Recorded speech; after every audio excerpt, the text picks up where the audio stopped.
Bismillahirrahmanirrahim. Alhamdulillahirabbil alamin. Allahumma shalli wa sallim wa majid wa azim ala sayyidina Muhammadin wa ala alihi wa sahbihi ajma'in. Qalu subhanaka la ilma lana illa ma 'allamtana innaka antal alimul hakim. Qala rabbi shrah li sadri wa yassir li amri wa hlul 'uqdatam min lisani yafqahu qawli. Radina billahi rabba wa bil islami dina wa bi Muhammadin sallallahu alaihi wasallam nabiyan wa rasula.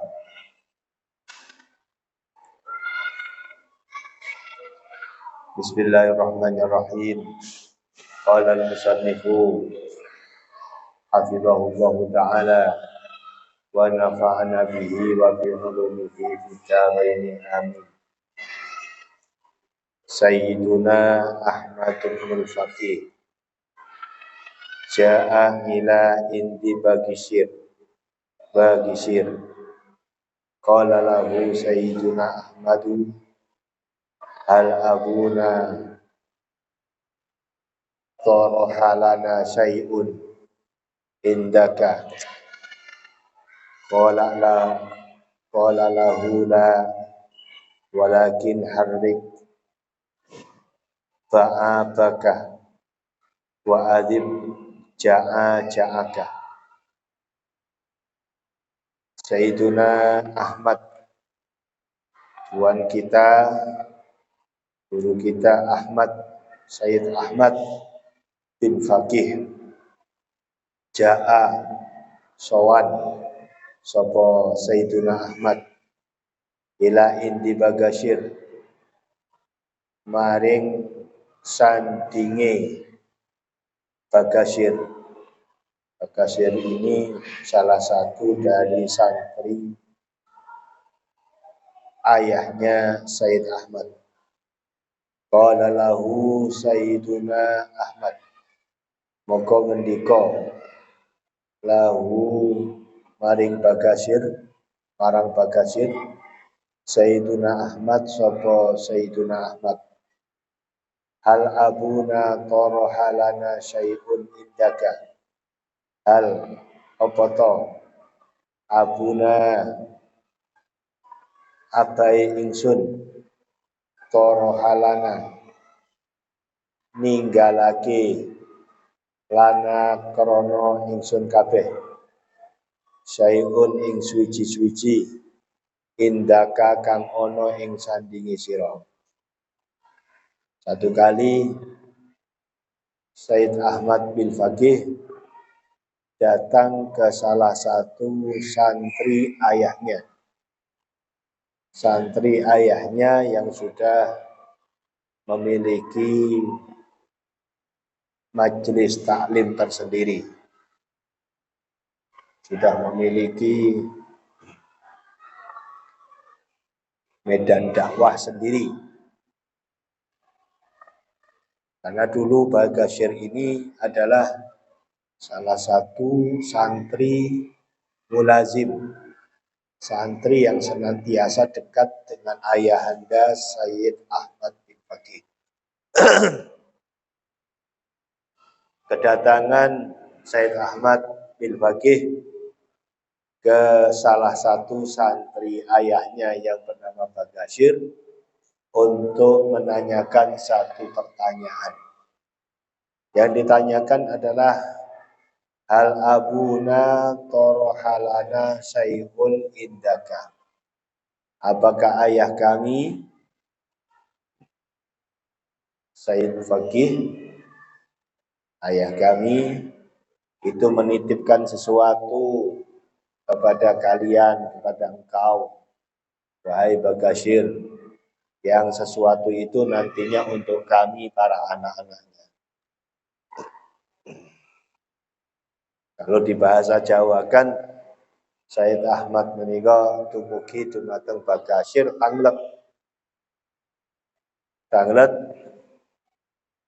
Bapak Bagasir napa kinten-kinten singen. Aba kula niku titip-titip teng sampean. Ada sesuatu yang dititipkan untuk kula yang dititipkan oleh beliau kepada panjenengan. Menawi wonten monggo kula punduti sakniki beke wonten sesuatu yang perlu kami ambil dari panjenengan.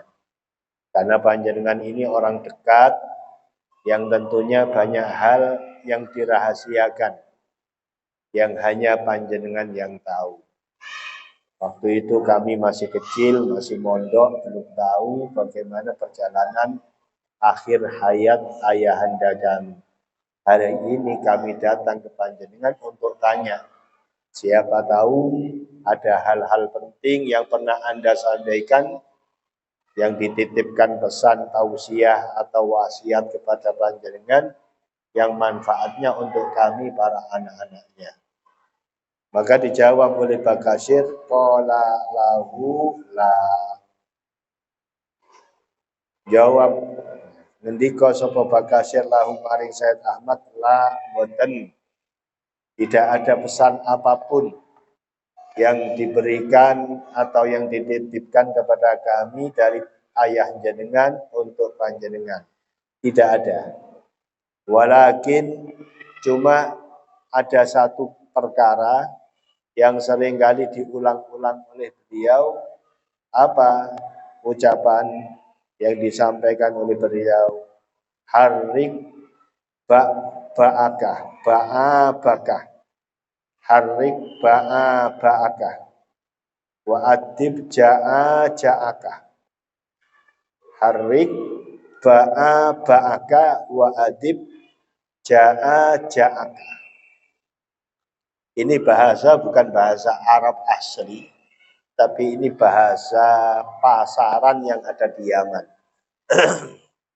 Jadi meskipun di Mekah hari ini, Anda kalau jalan di pasar, jalan di terminal, tidak mungkin menemukan bahasa seperti bahasa Al-Quran, bahasa Fusha. Itu sulit sekali. Itu cuma ada di majelis-majelis taklim, cuma ada di lembaga-lembaga pendidikan formal. Tapi kalau dialog kesehariannya sudah tidak menggunakan grammar bahasa Arab. Sudah menjadi bahasa Arab pasaran, gitu. Itu sudah terjadi di mana-mana, termasuk di Saudi Arabia, di Mekah, di Madinah, juga di Yaman itu sendiri. Ini kalau panjenengan cari di kamus tidak mungkin ada yang dikatakan ba'akah dengan ja'akah. Bersama golei sing ahli tasrif. Enggak kira nemu. Karena ini apa? Karena ini adalah istilah yang digunakan kalau bahasa kita istilah non kiasi. Istilah non kiasi tidak ada di dalam kias bahasa Arab. Grammar bahasa Arabnya tidak ada, tapi berlaku. Nah, tentunya apa yang dimaksud dengan harik ba'akah? Kalau harik jelas dari harroka yuharrik, tahrikan, harik. Harik itu adalah berusahalah, bergeraklah. Ba'akah, bergeraklah untuk senantiasa berjuang. Ba'akah itu berjuang. Bergeraklah untuk senantiasa berjuang. Wa adib ja'akah. Wa adib, yang dikatakan adib ini mencairlah. Mencairlah. Ja'akah. Untuk sebuah keangkuhanmu. Untuk sebuah keangkuhanmu.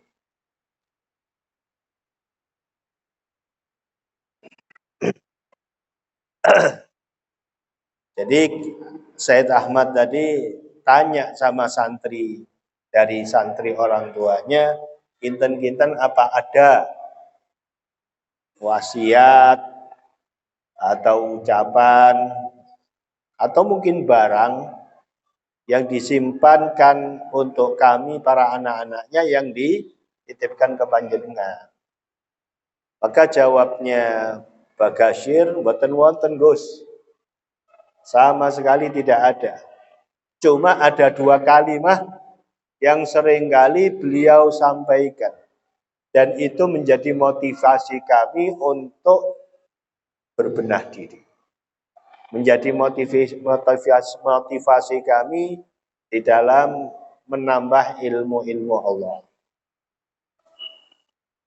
Kalimat yang pertama, harik ba'aka. Bergeraklah, berjuanglah. Harik itu bergeraklah.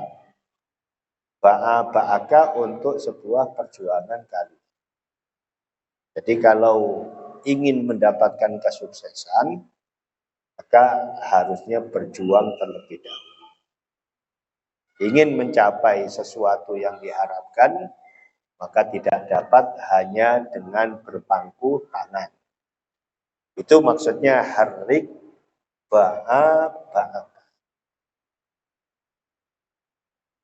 Ya karena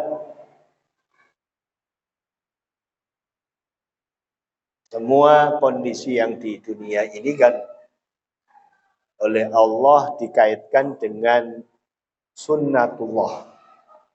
Sunnatullah itu tradisi, kebiasaan Allah Subhanahu wa Ta'ala. Ada sebab akibat. Al-ilmu bitta'allum wal hilmu bittahallum. Sebab akibat orang punya ilmu yang harus belajar. Itu namanya perjuangan.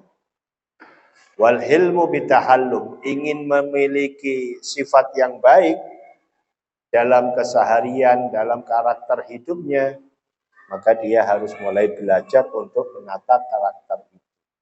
Itu yang dimaksud dengan harik ba'aka. Untuk memperoleh kebaikan, untuk memperoleh apa yang diharapkan, harus diawali dengan usaha. Itu maksudnya harik ba'aka.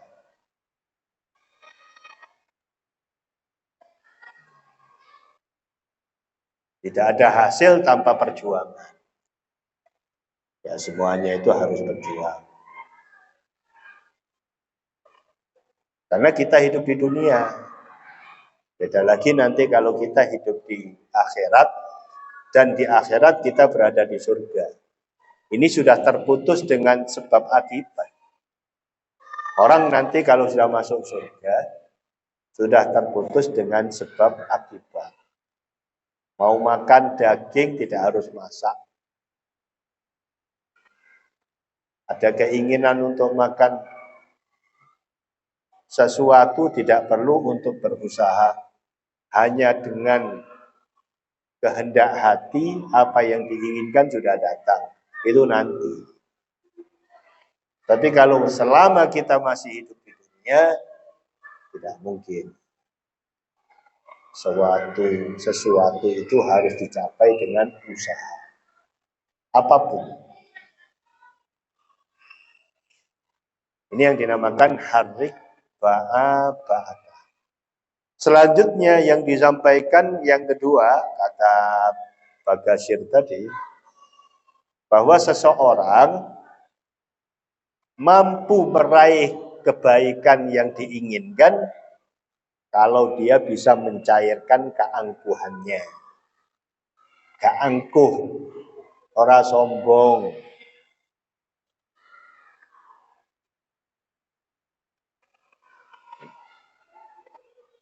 Karena sifat angkuh itu sama halnya orang menaruh atau menyimpan air di tanah pegundukan. Ada tanah seperti ini, berbunduk. Ya. Ini tanah, berbukit. Terus Anda ingin menaruh air agar air itu tersimpan dengan baik, tapi ditaruh di pegundukan itu.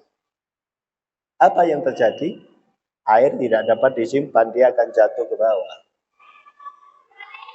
Begitu pula dengan orang sombong, orang angkuh. Orang angkuh ini tidak bisa mendapatkan kebaikan. Sebagaimana air tidak mampu ditampung oleh tanah yang menjulang. Tidak bisa. Itu sebabnya beliau mengatakan adib jana ja'aka. Ja'a ja'aka. Hilangkan keangkuhanmu, maka kamu akan memperoleh kesuksesan.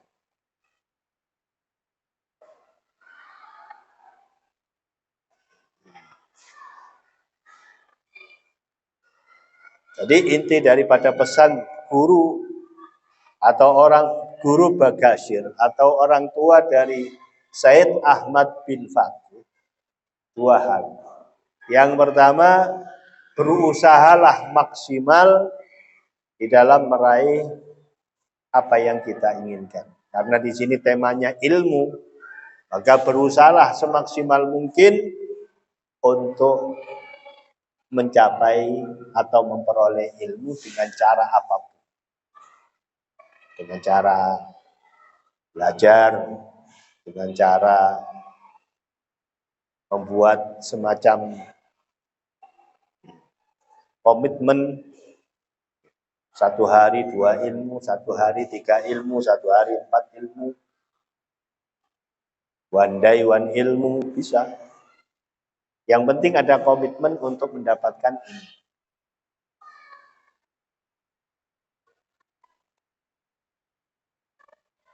Kalau dirinya punya obsesi untuk menebar kebaikan, maka dia harus punya komitmen berjuang bagaimana kebaikan itu bisa sampai kepada orang lain, tidak harus menunggu penilaian dari siapa.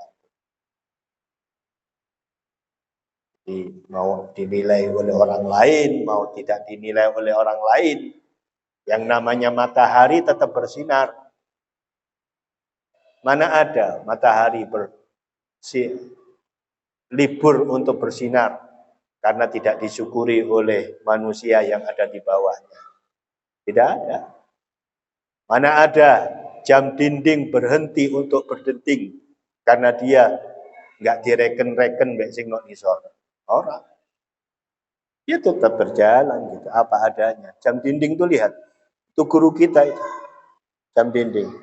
Senantiasa memberikan kebaikan kepada orang lain, meskipun kadangkala banyak dari kita ini tidak mensyukuri keberadaan jam dinding.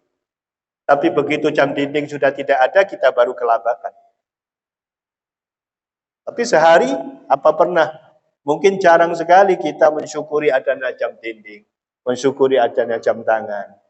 Sangat jarang. Baru kalau sudah tidak ada, baru nyari. Tapi begitu ada, kita lupa. Itulah manusia. Nah, kalau kita mau melakukan kebaikan, masih menunggu penilaian dari orang lain. Mau melakukan kebaikan, masih nunggu keputusan atau dukungan dari orang lain. Maka kita naif sekali. Kita tidak bisa mengikuti gaya jam dinding, tidak bisa mengikuti gaya daripada matahari itu. Yang dilihat atau tidak dilihat, dia tetap bekerja untuk kebaikan orang lain. Harusnya kita pun tidak demikian. Jadi untuk melakukan kebaikan, ada kalanya kebaikan kita itu tidak diindahkan oleh orang. Ada kalanya kebaikan yang sudah kita susun, sudah kita rancang, tidak mendapatkan apresiasi dari siapapun. Apakah seperti itu kita harus berhenti? Kalau kita berhenti berarti tidak ada lillahi ta'ala. Padahal kita sudah berkomitmen inna sholati wa nusuki wa mahyaya wa mamati untuk siapa? Lillahi rabbil alamin.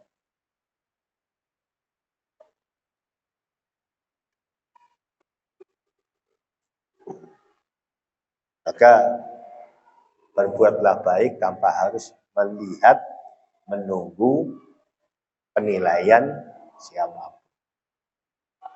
Karena kalau kita pikir-pikir, sampai angen-angen, sungguh tidak ada manfaatnya kita ini mendapatkan penilaian dari orang lain. Sungguh tidak ada manfaat.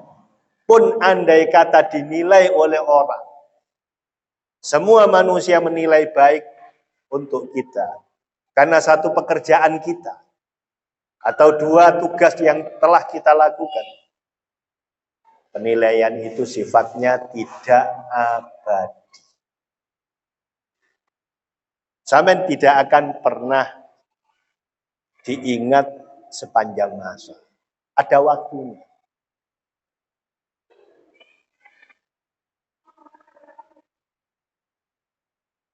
Berjuang itu melelahkan. Berjuang itu melelahkan. Mencari kebaikan, berbagi kebaikan itu cukup melelahkan. Tapi ada yang lebih lelah daripada itu. Apa? Ketika perjuangan, ketika kebaikan tidak dilandasi dengan lillahi, sungguh sangat capek.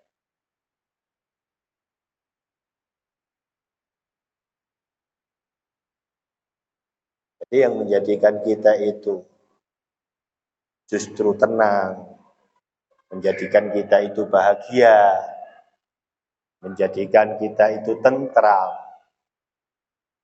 itu bukan penilaian orang, tapi rasa ikhlas yang sudah kita bangun dalam diri itu.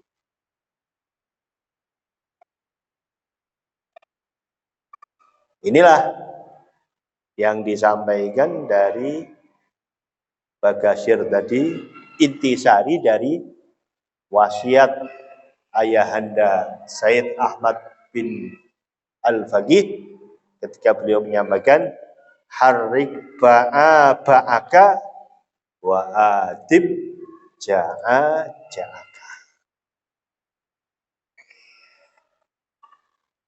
Nah, setelah itu wa huwa ya'tika as-sirri. Ini jawabannya. Jawabannya ada di sini. Wa huwa, hal itu, kalau Anda bisa melakukan itu semuanya,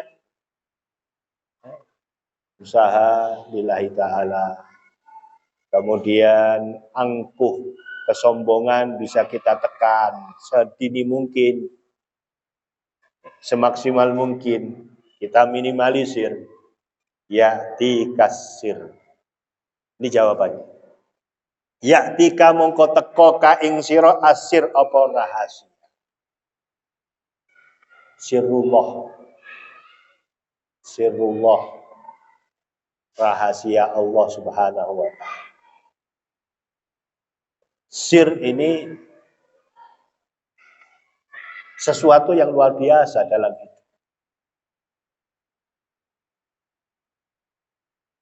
Sirullah, nurullah, qudratullah, itu sesuatu yang luar biasa. Tidak diberikan kepada sembarang orang. Banyak orang itu bisa ceramah, mengulas dengan gaya yang cukup memukau, tapi sirnya tidak ada. Padha karo ngene. Oke, wong suarane enak, tapi tidak bisa merasuk ke dalam kalbu. Ada kadang-kadang. Iki suaranya enak, tapi kok biasa-biasa dalam hati. Apa itu sebabnya? Karena tidak ada sir.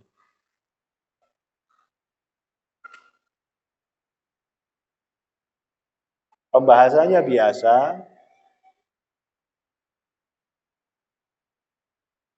tapi mengena ke dalam kalbu dan kehidupan kita tausiah-tausiahnya mengiang-ngiang dari ke dalam telinga kita, itu karena adanya sir. Sir itu bobot lah kalau bahasa kita.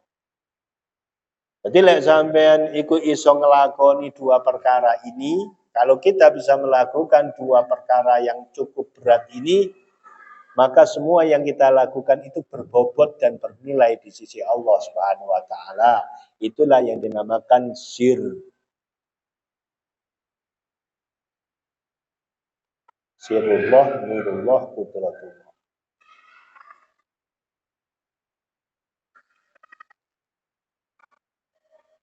Selanjutnya, alamatu talibil ilmil mujtahid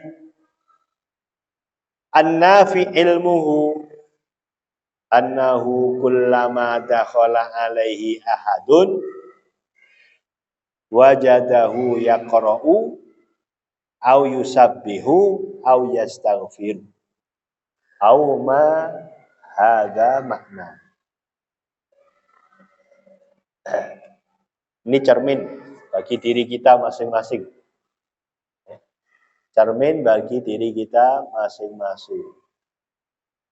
Sampai di mana kapabilitas kita.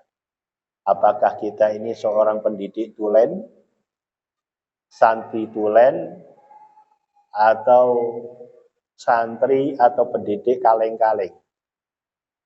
Ini dilihat dari sini.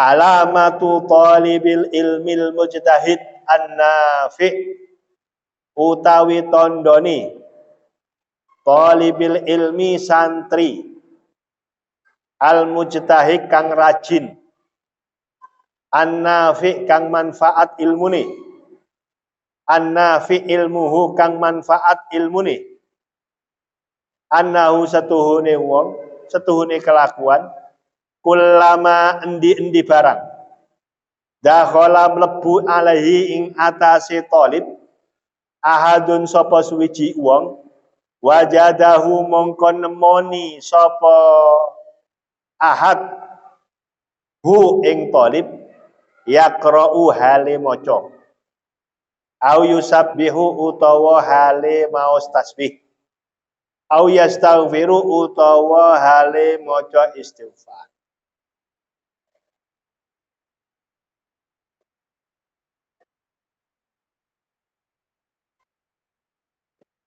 Santri tulen, santri njobon jero. Ini juga bisa dikiaskan pendidik njobon jero. Itu tandanya bila mana ia ditemui oleh seseorang, orang itu menemukan santri atau pendidik tulen itu tidak jauh dari tiga perkara di sini. Lek gak tepak maca Quran, maca kitab. Lek gak ngono tepak wiritan.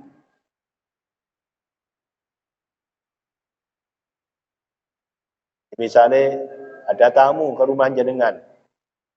Assalamualaikum. Salam, sampean tepak mutolaah.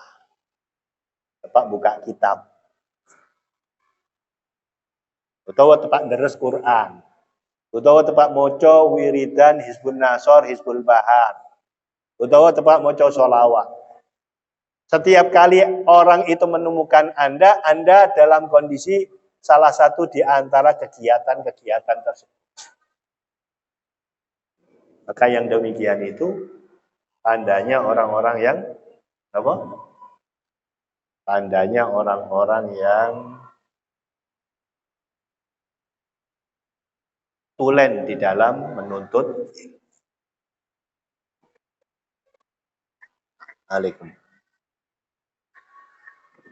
Halo. Salam. Kak ada. Kak Ian oma Kak ya. Mulai loro, menit tak balik no. Sampai ndak telepon nelpon ya. Iso. Kan 121. Wis nelpon rono ya. Kompong cek titik. Ya. Kompong cek titik. Iso apa enggak? Sakit apa mboten? Ya coba ya.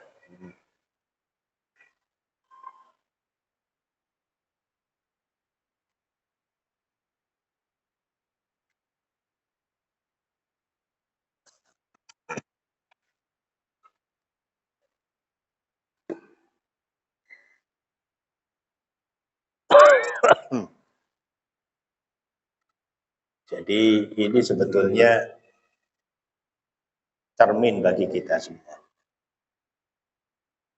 Seorang pendidik ya atau orang-orang yang menjadi fasilitas pendidik itu tidak boleh meninggalkan yang pertama membaca Al-Quran. Senajan sampean gak ngafal no Quran, tapi sampean gak iso bisa me Quran. Bener. Usahakan dalam satu hari, dalam 24 jam, itu kalian baca Quran. Tidak dituntut banyak, tapi dituntut istiqomah. Enggak, Allah tidak menuntut banyak, tapi menuntut kita istiqomah. Ilustrasi Allah satu hari satu juz. Disesuaikan dengan tanggal. Tanggal 1 juz 1, tanggal 2 juz 2, tanggal 3 juz 3, tanggal 4. Kenapa Allah itu menciptakan satu bulan 30 hari? Ada apa? Kenapa Allah menciptakan satu bulan itu bilangannya 30 hari? Rahasianya adalah agar minimal umat Islam dalam satu hari membaca satu juz saja Al-Quran. Jadi iso moco satu juz dalam satu hari, maka ketika sudah 30 hari berapa? Satu hataman Al-Quran.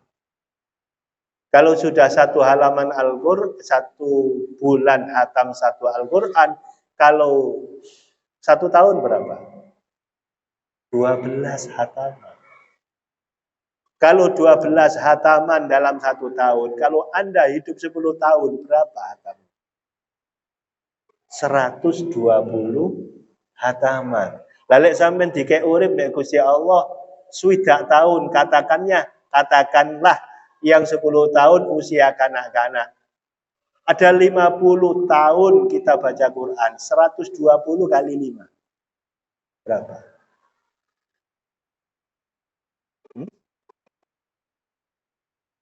500 berapa? 80. Masya Allah. 580 kali hataman mati.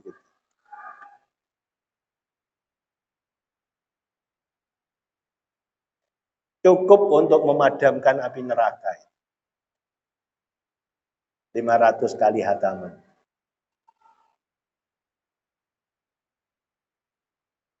Jadi lek sampean kepingin bobot pembicaraan Anda, lek kepingin berbobot nilai apa yang Anda bicarakan, jangan jauh-jauh dari Al-Quran. Al-Quran itu charger.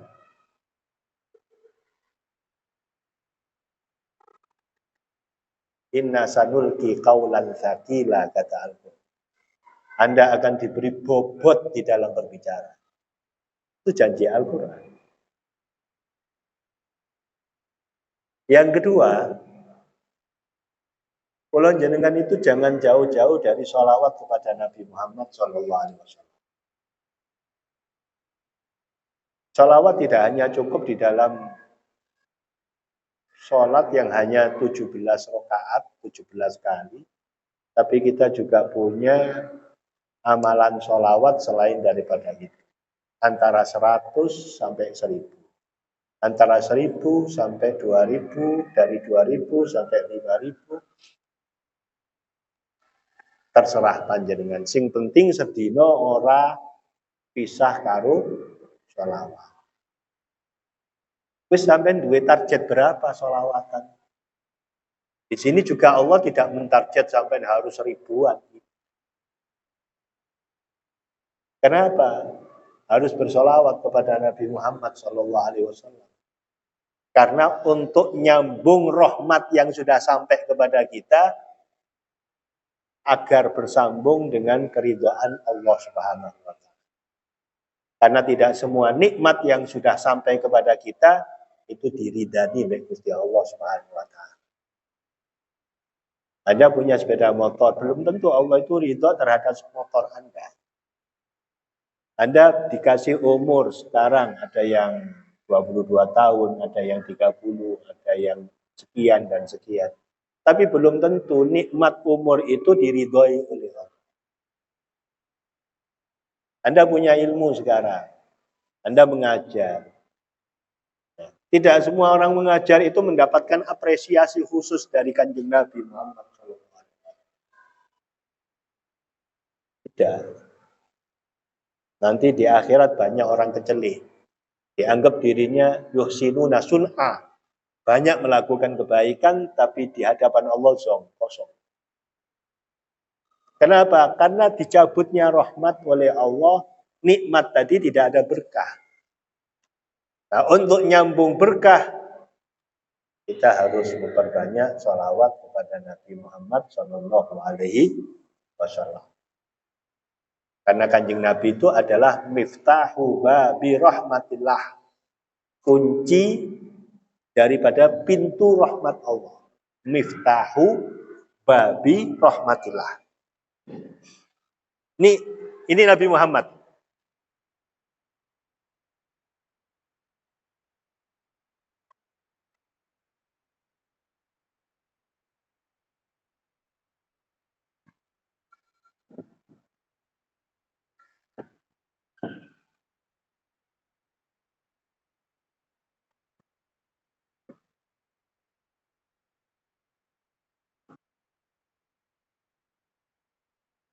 Nabi Muhammad adalah miftah. Apa miftah? Kunci. Pintu. Ada pintunya, tapi terkunci. Nggak bisa masuk. Jadi, kalau diibaratkan ini rahmatnya Allah, ini di dalam ruangan. Ruangannya ada pintunya. Pintunya ada kuncinya. Pegang kuncinya ini, pintunya terbuka, masuk sama.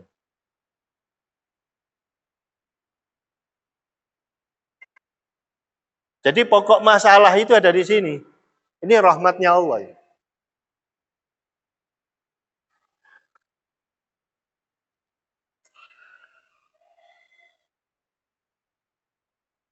Wes lah, profesi apa saja ya. Sing penting halal loh ya. Sing penting halal sudah. Sudah nggak ngelihat profesi asor, profesi menengah, profesi puncak. Sudah, profesi apa sudah. Lek sampean solawati, dibuka dengan solawat, profesi itu pasti bermanfaat sudah. Sudah lah. Karena apa? Karena kuncinya Anda pegang.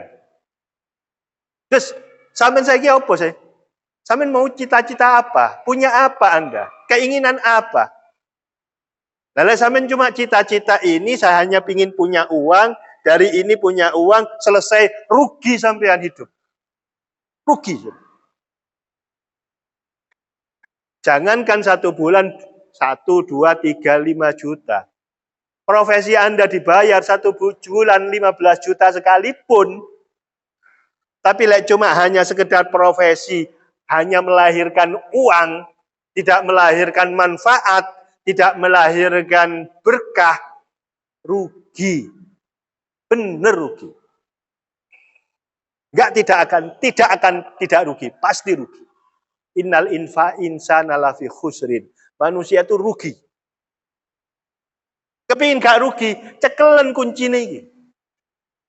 Karena ini tertutup rahmatnya Allah ini. Ono pintunya. Anda kalau mau masuk ke bangunan ini harus lewat pintu. Pintu ini ono kunci ini. Sampean itu nyekel pintu ini apa nyekel kunci ini? Kunci yang harus pegang. Kunci ini cekelan. Maksudnya apa? Nabi Muhammad ini yang pegang dalam hidup Anda. Jangan jauh-jauh dari Rasulullah. Ini pegangan. Ini kalau Anda pegang, Anda kenal sama ini, sudahlah. Apa profesi Anda di sini? Dikai barokah, dikai manfaat. Tidak hanya melahirkan uang, tapi melahirkan keberkahan, melahirkan pahala lagi. Karena ada manfaat bagi umat Nabi Muhammad. Kurang apa coba?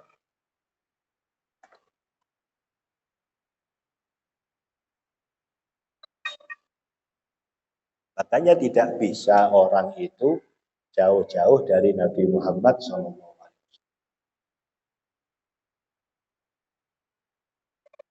Bersolawatlah.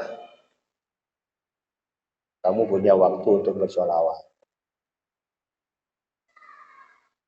Entah itu 100 kali setelah sholat kadang lamcing, mari salam, melencing tidak. Mojo dhisik, solawat ping 100. Sing enteng-enteng ae dhisik. Allahumma sholli ala sayyidina Muhammad, Allahumma sholli ala sayyidina Muhammad, Allahumma sholli ala sayyidina ping 100. Kok zuhur 100. Asar 100 terus seperti itu. Dengan niatkan untuk membuka rahmatnya Allah. Apapun profesi yang diberikan oleh Allah, mudah-mudahan berkah dan manfaat. Maka ketika seperti itu tidak hanya melahirkan finansial, penghasilan, tapi keberkahan, kemanfaatan, pahala, sedekah jariah, dan seterusnya, dan seterusnya. Umur kita ini pendek. Umur kita ini pendek. Masih lebih panjang hasil daripada ibadah yang kita lakukan.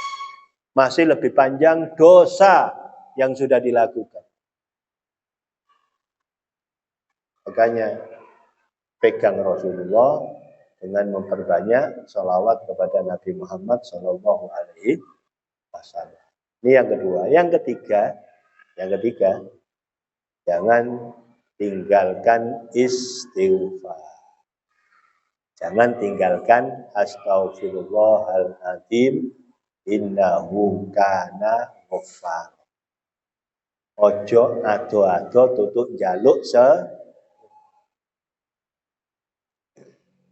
kita manusia. Manusia itu nggak luput, nggak dosa, nggak salah. Kita harus mengakui itu. Orang yang dikatakan luar biasa bukanlah orang yang tidak pernah punya salah. Tapi yang dikatakan orang yang luar biasa adalah setiap kali bersalah minta ampunan kepada Allah Subhanahu wa taala. Jaluk sepuro.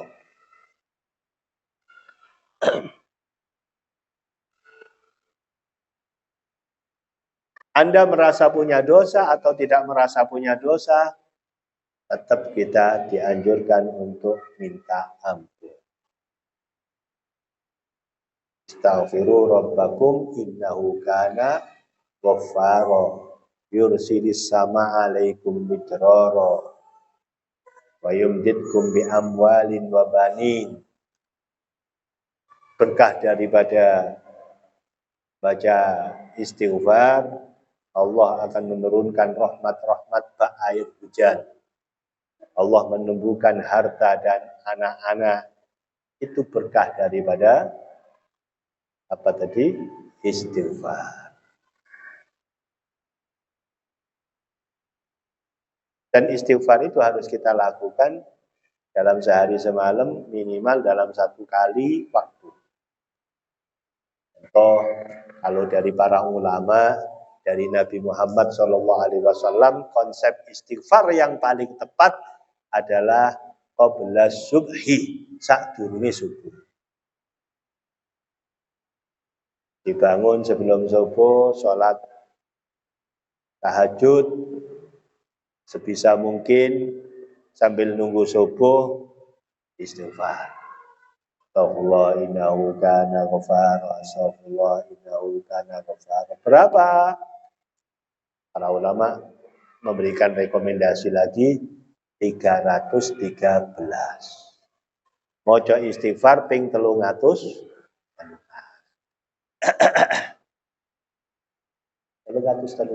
Kenapa kok harus 313?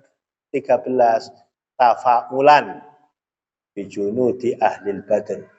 Tafa'ulan mengambil berkah dari bilangan tentara-tentara Kanjeng Nabi yang berperang di peperangan Badar yang berjumlah 313 bisa mengalahkan 1000 kaum kafir Quraisy pada waktu. Makanya kita tafaulan nek moco istighfar ping 313 dengan harapan memperoleh kemuliaan, keberkahan, kemenangan, kesuksesan sebagaimana yang Allah berikan kepada 313 orang yang menjadi penolong-penolong Nabi Muhammad SAW ketika di perang Badar. Paham ya? Yang pertama apa tadi? Baca Al-Quran. Yang kedua, sholawat. Baca Al-Quran tidak harus banyak. Yang penting istiqomah. Standarnya 1 hari 1 juz. 1 hari 1 juz. 1 hari 1 juz.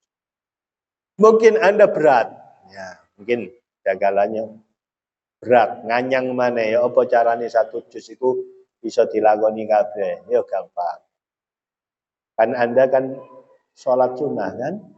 Rawatib, qobliyah, ba'diyah kan sholat. Ya. Nah, ketika sholat rawatib itu dibaca 1 baris. Rakaat pertama qobla subuh, misal contoh 1 baris. Nanti di duhur ada 4 rakaat qobla duhur, 4 rakaat ba'da duhur. Sudah setengah juz sudah.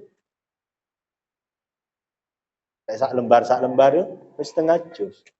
Asar 4 rakaat, 4 lembar. Masuk maghrib selesai 1 juz. Karena 1 juz berapa? Sedikit. Yang penting manajemennya.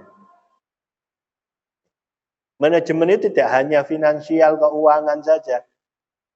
Ibadah bisa dimanajemen. Ya. Kalau Anda kesulitan untuk membaca Al-Quran dengan baik, ya dimanajemen. Manajemennya baca Quran, manajemennya sholawat, manajemen sedekah, manajemen puasa, manajemen berbagi ilmu.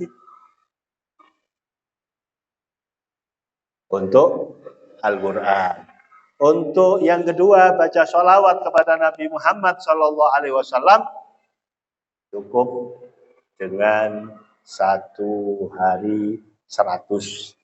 1 hari 100 itu sudah minim. Kalaupun harus diperbanyak, alaikaifakum, sakar solambean. Tidak ada target. Sayyidatuna Rabi'ah al-Adawiyah itu bacaan sholawatnya sehari semalam 25.000. 25.000. Bacaan sholawatnya tiap hari. Setelah itu adalah istighfar. Istighfar berapa? Standarnya minimal 100. Tapi standarnya 313. Mau banyak terserah. Ya kita memang disetting seperti itu oleh Allah untuk masalah amalia sunnah itu tidak ada target. Kenapa? Dikembalikan kepada kesiapan umat itu sendiri.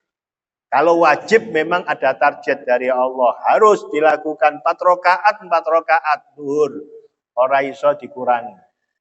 Tapi kalau sunnah boleh.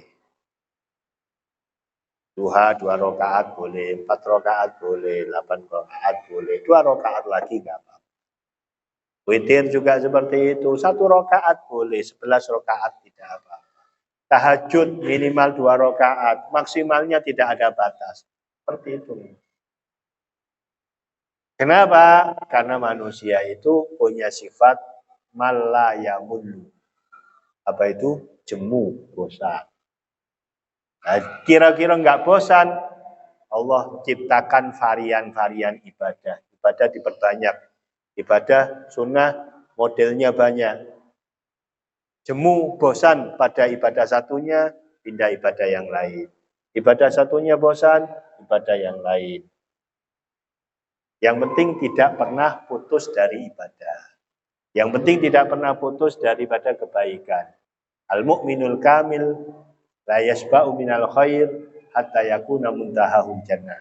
Manusia-manusia beriman yang sempurna tidak pernah bosan dari melakukan kebaikan sampai dirinya melihat surga langsung. Baru berhenti kalau surganya sudah kelihatan. Artinya sudah mati.